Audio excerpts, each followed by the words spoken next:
तो hey guys, finally आपका first paper complete हो गया है एंड मैं बहुत ज़्यादा खुश हूँ कि बहुत जनों का मैसेजेस आ रहा है जिनका कहना है कि उनका पेपर बहुत ही ज़्यादा अच्छा गया।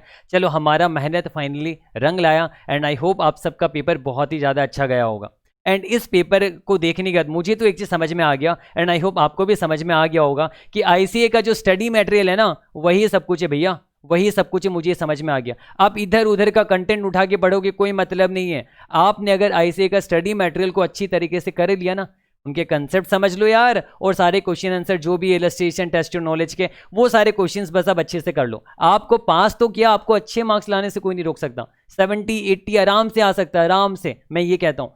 तो यहां पर आपको ये सबक मिल चुका है कि स्टडी मटेरियल को कभी हम इग्नोर नहीं कर सकते, हमें उसी को अच्छी तरीके से पढ़ना है और क्वेश्चन जनरली वहीं से आते हैं। तो यहाँ पर अब हम एफआर के बारे में ज़्यादा बात नहीं करते। मैं आपको ये सजेस्ट करूंगा कि अब आप एफआर के बारे में आप भी बात करना बंद कर दो और इमीडिएटली फटाफट आप एसएफएम के बुक्स वगैरह उठाओ और उसका प्रिपरेशन करना चालू कर दो, क्योंकि आपके पास ज़्यादा टाइम नहीं है रिवीजन करने को एंड ऑलरेडी कोर्स थोड़ा वास्ट ही है। तो यहाँ पर आपको फटाफट से रिवाइज स्टार्ट कर देना चाहिए और एफआर में जैसा भी गया आप उसे भूल जाओ। अगर किसी का एफआर 100 गया कोई बात नहीं, आप बाकी सब्जेक्ट्स में स्कोर कर सकते हो। तो यहाँ पर एफआर को एक बार साइड करो, जैसा हुआ सो हुआ, अच्छी बात है, अच्छा ही गया होगा एंड मार्क्स आपको डेफिनेटली मिलेगा। अब हम एसएफएम के बारे में बात करेंगे एंड एसएफएम में कोशिश करना कि यहाँ पर 75 to 80 स्कोर करके दिखाओ। एंड इम्पॉसिबल नहीं है, बहुत ईजी, अगर आपने अच्छे से पेपर किया ईजी है, बस सिली मिस्टेक्स वगैरह को अवॉइड करना। तो यहाँ पर मैं आपको ये समझाने वाला हूँ कि एसएफएम का प्रिपरेशन आप कैसे करोगे। क्या आपको अभी पढ़ाई चालू करना चाहिए कि सो जाना चाहिए? नहीं, आपको सोना नहीं है अभी, अभी आपको मेहनत करना है, आपको कंट्रोल करना है, खुद से थोड़ा मेहनत करना है। क्योंकि कुछ कुछ चैप्टर्स अगर हम प्रिपेयर करके सोएंगे ना, रिवाइज करके, तो नींद भी अच्छी आएगी एंड नेक्स्ट डे हमारे पास टारगेट कम रहेगा। तो यहाँ पर मेरा स्ट्रेटेजी ये कि अभी आप फटाफट से लंच डिनर जो भी करना कर लो। इसके बाद फटाफट से आप क्या करो, mergers and acquisition, security analysis, security valuation जो है, और कॉर्पोरेट वैल्यूएशन, ये तीनों टॉपिक को आप एक साथ उठाओ एंड इसे एक साथ तीनों टॉपिक को 1 by 1 खत्म करो। आज ही आपका 1 by 1 करके 1 या 2 बजे तक जो भी आप जितनी देर तक पढ़ने वाले हो, आज ही आपका ही खत्म हो जाना चाहिए। इसे अच्छी तरीके से रिवाइज करो। अब ये बात समझ लो, अब आपका एग्जाम है, अब आप ज़्यादा सो नहीं सकते, आपको 4 to 5 आवर्स ही सोने को मिलेगा, ये आपको समझ लेना। ज़्यादा सोओगे तो दिक्कत आ जाएगा। तो यहाँ पर मैं ये प्लान कर रहा हूँ कि आप कम सोने वाले हो, ठीक है, और तोड़ तोड़ के सो लो, ज़्यादा प्रॉब्लम है तो यहाँ पर ये 3 टॉपिक को आप अच्छे से रिवाइज करके ही सोना। और रिवाइज का मतलब ये नहीं कि एक एक क्वेश्चन को प्रैक्टिस करने लगे, गलती मत करना ऐसा।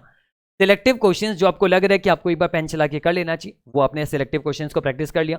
बाकी सारे क्वेश्चंस को गो थ्रू करोगे, जो आपका पहले का प्रैक्टिस किया हुआ जो भी है उसे गो थ्रू करोगे एक बार। एंड गो थ्रू करने का मतलब नहीं क्वेश्चन देख रहे हो आंसर देख रहे हो, ऐसा नहीं। क्वेश्चन को पढ़ो एंड देखो कि सोचो कि इस क्वेश्चन से हम क्या क्या आंसर कर सकते हैं, कैसे होगा, उसे सोचो। तो उससे क्या आपको कॉन्फिडेंस आएगा, हाँ क्वेश्चन देखा आंसर तो ऐसा होना चाहिए, सोच लिया फिर आंसर को देखा, तब बेटर रहेगा। कितने लोग क्या करते हैं, क्वेश्चन और आंसर दोनों एक साथ दिखता है, क्या फायदा।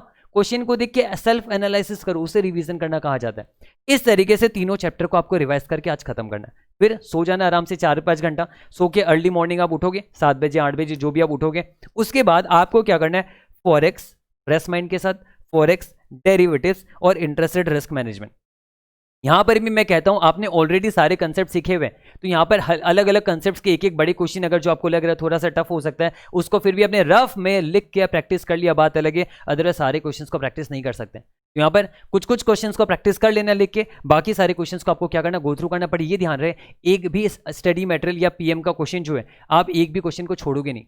एदर उसमें रिटन प्रैक्टिस होना चाहिए या ओरल प्रैक्टिस होना चाहिए, दोनों में से एक तो करना ही पड़ेगा। ऐसा कोई मंत्र नहीं आप कहते हो यार सिलेक्टिव क्वेश्चन आप हमें बता दो, अरे मैं थोड़ा पेपर बनाने वाला हूँ, मैं क्या कोई फैकल्टी पेपर सेट नहीं करने वाला। तो कोई आप भूल जाओ कि कोई अगर फैकल्टी आपको कॉमन क्वेश्चन दे भी रहे ना फ्रेम करके, आप बेवकूफ बन रहे हो।